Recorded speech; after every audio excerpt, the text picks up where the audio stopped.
ಮೀನು ಒಂದು ನೈಸರ್ಗಿಕವಾಗಿ ಸಿಗುವಂತ ಒಂದು ಆಹಾರ. ಮಾನವನ ದೇಹದ ಬೆಳವಣಿಗೆಗೆ ಬೇಕಾಗಿರುವ ಎಲ್ಲ ನ್ಯೂಟ್ರಿಯೆಂಟ್ಸ್ಗಳು ಮೀನಿನಲ್ಲಿ ಅತ್ಯಧಿಕವಾಗಿ ಉತ್ಕೃಷ್ಟವಾಗಿ ಇರೋದ್ರಿಂದ ಇದನ್ನ ನೇಚರ್ ಸೂಪರ್ ಫುಡ್ ಅಂತ ನಾವು ಹೇಳ್ಬೋದಾಗಿದೆ. ಸಾಮಾನ್ಯವಾಗಿ ನಾವು 1 kg ಮೀನನ್ನು ನಾವು ತಗೊಂಡ್ರೆ ಅದನ್ನ ಉತ್ತಮ ರೀತಿಯಲ್ಲಿ ಸಂಸ್ಕರಣೆ ಮಾಡಿ ಡ್ರೆಸ್ಸಿಂಗ್ ಮಾಡಿದರೆ 65% 70% ಎಡಿಬಲ್ ಮೀಟ್ ಸಿಗುತ್ತೆ. ಈ ಎಡಿಬಲ್ ಮೀಟನ್ನು ನಾವು ವಿವಿಧ ರೀತಿಯ ಖಾದ್ಯ ಉತ್ಪನ್ನಗಳನ್ನು ತಯಾರು ಮಾಡಲಿಕ್ಕೆ ಬಳಸಬಹುದು. ಅದು ನಮಗೆಲ್ಲ ಇರೋ ಒಂದು ಪ್ರಕ್ರಿಯೆ.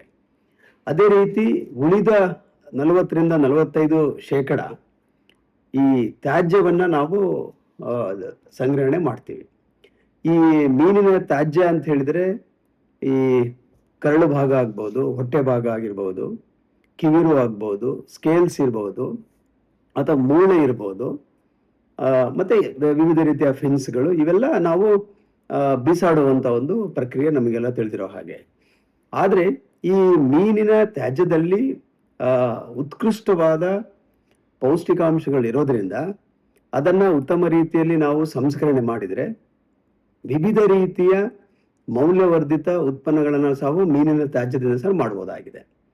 ಈಗಾಗಲೇ ನಮಗೆಲ್ಲರಿಗೂ ಗೊತ್ತಿರೋ ಹಾಗೆ ಮೀನಿನ ಸ್ಕಿನ್ ಅನ್ನ ನಾವು ಲೆದರ್ ಆಗಿ ಕನ್ವರ್ಟ್ ಮಾಡಿ ಆ ಲೆದರ್ ಇಂದ ವಿವಿಧ ರೀತಿಯ ಅಲಂಕಾರಿಕ ಉತ್ಪನ್ನಗಳನ್ನ ನಾವು ಮಾಡಬಹುದಾಗಿದೆ. ಇದರ ಜೊತೆಗೆ ಇದರಲ್ಲಿ ನಮ್ಮ ವಿದ್ಯಾಸಂಸ್ಥೆಯಲ್ಲಿ ಸಂಶೋಧನೆ ಮೂಲಕ ನಾವು ಇದನ್ನ ದೃಢಪಡಿಸಿದ್ದೇವೆ. ವಿವಿಧ ರೀತಿಯ ಅಲಂಕಾರಿಕ ಮೌಲ್ಯವರ್ಧಿತ ಉತ್ಪನ್ನಗಳನ್ನು ಸಹ ನಾವು ಲೆದರಿಂದ ಮಾಡಬಹುದಾಗಿದೆ. ಇದರ ಜೊತೆಗೆ ಮೀನನ್ನ ನಾವು ಡ್ರೆಸ್ ಮಾಡುವಾಗ ಸಾಮಾನ್ಯವಾಗಿ ಸ್ಕೇಲ್ಸ್ಗಳನ್ನ ಕೆಲವು ಮೀನುಗಳು, ಮದ್ಮಾಲ್ ಮೀನು ಇರ್ಬೋದು, ಅಥವಾ ಸಾರ್ಡಿನ್ ಇರ್ಬೋದು, ಅಥವಾ ಕೆಲವು ಫ್ರೆಶ್ ವಾಟರ್ ಫಿಶ್, ಸಿಹಿ ನೀರಲ್ಲಿ ಬೆಳೆಯುವ ಮೀನುಗಳು, ಕೆಲವು ಮೀನುಗಳನ್ನ ನಾವು ತಿನ್ನೋಕ್ಕಿಂತ ಮುಂಚೆ ಈ ಡ್ರೆಸ್ಸಿಂಗ್ ಮಾಡುವಾಗ ಸ್ಕೇಲ್ಸ್ಗಳನ್ನ ತೆಗಿತೀವಿ. ಆದ್ರೆ ಕೆಲವು ಸಮಯದಲ್ಲಿ ನಾವೇನ್ ಮಾಡ್ತೀವಿ, ಬರೀ ಫಿಲೆಟ್ ತೆಗೆಯುವಾಗ ಬೋನ್ಗಳು ಸಹ ನಮಗೆ ಸಿಗುತ್ತೆ. ಆದ್ರೆ ನಮ್ಮ ವಿದ್ಯಾಸಂಸ್ಥೆಯಲ್ಲಿ ಈ ಮೀನಿನ ಸ್ಕೇಲ್ಸ್, ಈಗ ತಿಲಾಪಿಯಾ ಮೀನ್ ಇರ್ಬೋದು, ವಿವಿಧ ರೀತಿಯ ಮೀನುಗಳು, ಮೀನಿನ ಸ್ಕೇಲ್ ಅನ್ನ ಬಳಸಿ ಹಾಗೂ ಮೀನಿನ ಬೋನ್ಗಳನ್ನ ಬಳಸಿ ಉತ್ತಮ ರೀತಿಯ ಸಂಶೋಧನೆಯನ್ನು ನಾವು ನಡೆಸಿ ಈ ಮೀನಿನ ಸ್ಕೇಲ್ಸ್ ಹಾಗೂ ಬೋನಿಂದ ಒಂದು ಅತಿ ಉತ್ತಮ ಒಂದು ಪ್ರಾಡಕ್ಟ್ ಅನ್ನು ನಾವು ಅಭಿವೃದ್ಧಿ ಮಾಡಿದ್ದೇವೆ.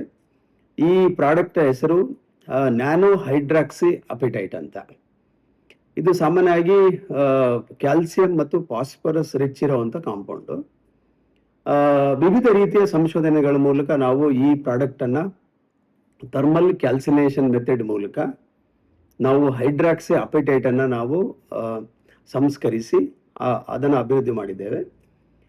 ಇದನ್ನ ವಿವಿಧ ರೀತಿಯ ಅನಲಿಟಿಕಲ್ ಮೆಥಡ್ಸ್ ಅನ್ನು ಬಳಸಿ ನಾವು ಅದನ್ನ ಕ್ಯಾರೆಕ್ಟರೈಸ್ ಮಾಡಿ ನ್ಯಾನೋ ಪಾರ್ಟಿಕಲ್ಸ್ ಅಂತ ಮಾಡಿದ್ದೀವಿ ನಾವು. ಹಾಗಾಗಿ ಇದನ್ನ ನ್ಯಾನೋ ಹೈಡ್ರಾಕ್ಸಿ ಅಪೈಟೈಟ್ ಅಂತ ಹೇಳ್ತಾರೆ. ನಮ್ಗೆಲ್ರಿಗೂ ಗೊತ್ತಿರೋ ಹಾಗೆ ಈ ನ್ಯಾನೋ ಹೈಡ್ರಾಕ್ಸಿ ಅಪೈಟೈಟ್ ತುಂಬಾ ಪ್ರಾಮುಖ್ಯತೆ ಇರುವಂಥದ್ದು. ಬೇರೆ ಬೇರೆ ಬಯೋಮೆಡಿಕಲ್ ಅಪ್ಲಿಕೇಶನ್ಸ್ಗೆ ತುಂಬಾ ಪರಿಣಾಮಕಾರಿ ಆಗುವಂಥ ಒಂದು ಉತ್ಪನ್ನಗಳು. ಈಗಾಗಲೇ ಮಾರುಕಟ್ಟೆಯಲ್ಲಿ ಈ ನ್ಯಾನೋ ಹೈಡ್ರಾಕ್ಸಿ ಅಪಿಟೈಟು ಈ ಬೊವೈನು ಮತ್ತು ಪೋರ್ಸೈನ್ ಆ ಒಂದು ಸೋರ್ಸ್ ಇಂದ ಆಲ್ರೆಡಿ ಮಾರ್ಕೆಟ್ ಅಲ್ಲಿ ಇದೆ. ಆದ್ರೆ ಆಲ್ಟರ್ನೇಟಿವ್ ಆಗಿ ನಾವು ಮೀನಿನ ಸ್ಕೇಲ್ಸ್ ಇಂದ ಹಾಗೂ ಮೀನಿನ ಬೋನ್ ಇಂದ ಈ ನ್ಯಾನೋ ಹೈಡ್ರಾಕ್ಸಿ ಅಪಿಟೈಟ್ ಕಾಂಪೌಂಡ್ ಅನ್ನ ನಾವು ಡೆವಲಪ್ ಮಾಡಿದೀವಿ.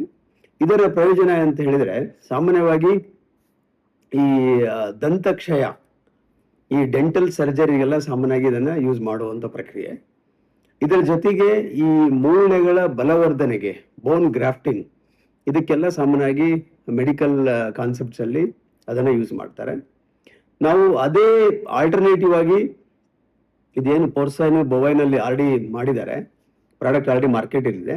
ಆಲ್ಟರ್ನೇಟಿವ್ ಆಗಿ ನಾವು ಮೀನಿನ ಸ್ಕೇಲ್ಸ್ ಮತ್ತೆ ಬೋನ್ ಇಂದ ಈ ಪ್ರಾಡಕ್ಟ್ ಅವನ್ನ, ಈ ನ್ಯಾನೋ ಹೈಡ್ರಾಕ್ಸಿ ಅಪಿಟೈಟ್ ಕಾಂಪೌಂಡ್ ನಾವು ಅಭಿವೃದ್ಧಿ ಮಾಡಿದ್ದೇವೆ. ಹೆಚ್ಚಿನ ಕ್ಯಾರೆಕ್ಟರೈಸೇಷನ್ಗೆ ನಾವು ನಮ್ಮ ಭಾರತದಲ್ಲಿರುವ ಉತ್ತಮ ವಿದ್ಯಾಸಂಸ್ಥೆಗಳಿಗೆ ನಾವು ಕಳಿಸಿದ್ದೇವೆ.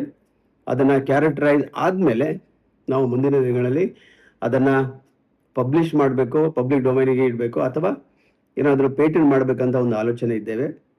ನಮ್ಮ ವಿದ್ಯಾಸಂಸ್ಥೆಯ ಎಲ್ಲ ಪ್ರೋಟೋಕಾಲ್ಗಳನ್ನು ಫಾಲೋ ಮಾಡಿ ಮುಂದಿನ ದಿನಗಳಲ್ಲಿ ನಾವು ಈ ಪೇಟೆಂಟ್ ಮಾಡುವಂಥ ಒಂದು ವಿಧಾನವನ್ನು ನಾವು ಮುಂದೆ ಕೈಗೊಳ್ತೀವಿ ಅಂತೇಳಿ ಹೇಳ್ತಾ, ಈಗ ಸರಿ, ಈಗ ಕಾಂಪೌಂಡ್ ರಚಿಸಿದ್ರಲ್ಲ, ಅದು ಮೊದಲು ಯಾವ್ದ್ರಲ್ಲಿ ತಯಾರಾಗ್ತಿತ್ತು ಏನಾದ್ರು? ಇಲ್ಲ, ಅದು actually nano hydroxy appetite compound ಸಾಮಾನ್ಯವಾಗಿ ಈ ದನಗಳದ್ದು ಮತ್ತೆ ಹಂದಿ ಈ ಬೋನ್ ಎಲ್ಲ ಇರುತ್ತಲ್ಲ ಅದರಿಂದನೇ ಸಾಮಾನ್ಯವಾಗಿ ಇರೋದು. ಯಾಕಂದ್ರೆ ಕ್ಯಾಲ್ಸಿಯಂ ಮತ್ತೆ ಫಾಸ್ಫರಸ್ ರಿಚ್ ಇರ್ಬೇಕು ಅದರಲ್ಲಿ. ಸುಮಾರು 1.6 ಅದೊಂದು ಲಿಮಿಟ್ ಇರುತ್ತೆ, ratio of calcium and phosphorus ಅದಿರ್ಬೇಕನ್ನೋದು.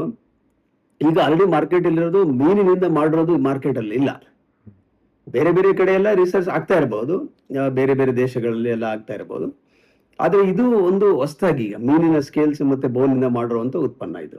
ಸರಿ ಸರಿ, ಈಗ ಇದನ್ನು ಈಗ ಫ್ಯೂಚರ್ ಅಲ್ಲಿ ಪ್ರಾಡಕ್ಟ್ ಮಾಡ್ಬೇಕಾಗಿದ್ರೆ ಅಂದ್ರೆ ವೇಸ್ಟ್ ಅನ್ನು ಯೂಸ್ ಮಾಡಿ ಅಥವಾ ಇಡೀ ಮೀನನ್ನೇ ಇದಕ್ಕೆ ತಂತ್ರಜ್ಞಾನಕ್ಕೆ ಬಳಸಬೇಕಾಗ್ತದ ಅಂತ?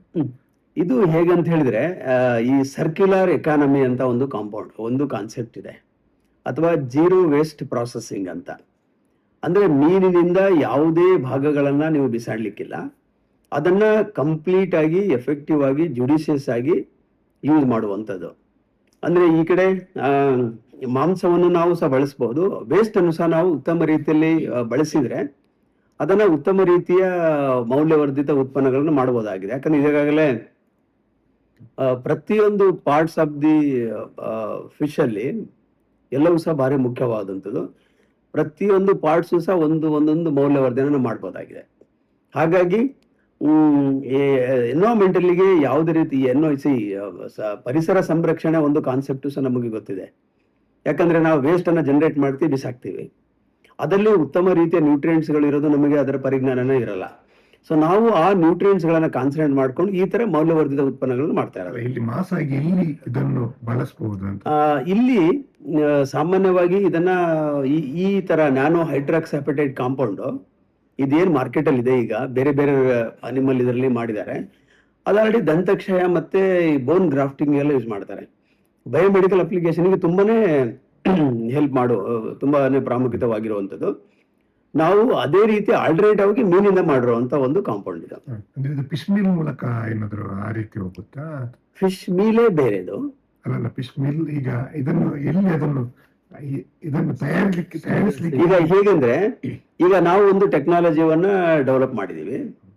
ಈ ಟೆಕ್ನಾಲಜಿಯನ್ನು ಡೆವಲಪ್ ಮಾಡಿ ಅದನ್ನ ನಾವು ಬೇರೆ ಕಡೆ ಈಗ ಯಾವ್ದು ಇಂಡಸ್ಟ್ರಿಗೆ ಟ್ರಾನ್ಸ್ಲೇಟ್ ಮಾಡಿದ್ರೆ ನಾವು ಸ್ಮಾಲ್ ಅಂಡ್ ಮೀಡಿಯಂ ಇಂಡಸ್ಟ್ರಿ ಮಾಡ್ಕೋಬಹುದು. ಈಗ ನಾವು ನಮ್ಮ ವಿದ್ಯಾಸಂಸ್ಥೆಯಲ್ಲಿ ಸಂಶೋಧನೆ ಮೂಲಕ ನಾವು ಕೇವಲ ತಾಂತ್ರಿಕತೆಯನ್ನು ಡೆವಲಪ್ ಮಾಡಬಹುದು. ಆದ್ರೆ ಅದನ್ನ TOT ಅಂತ ಕಾನ್ಸೆಪ್ಟ್ ಅಲ್ಲಿ ನಾವು ಮಾಡಿ ಅದನ್ನ ಯಾರಿಗೆ ಇಷ್ಟ ಇದೆಯೋ ನಾವು ಅದನ್ನ ಟ್ರಾನ್ಸ್ಲೇಟ್ ಮಾಡಬಹುದು. ಅವರು ಸಣ್ಣ ಒಂದು ಉದ್ಯಮನ ಶುರು ಮಾಡಬಹುದು. ಹಾಗೆ. Yes sir, thank you.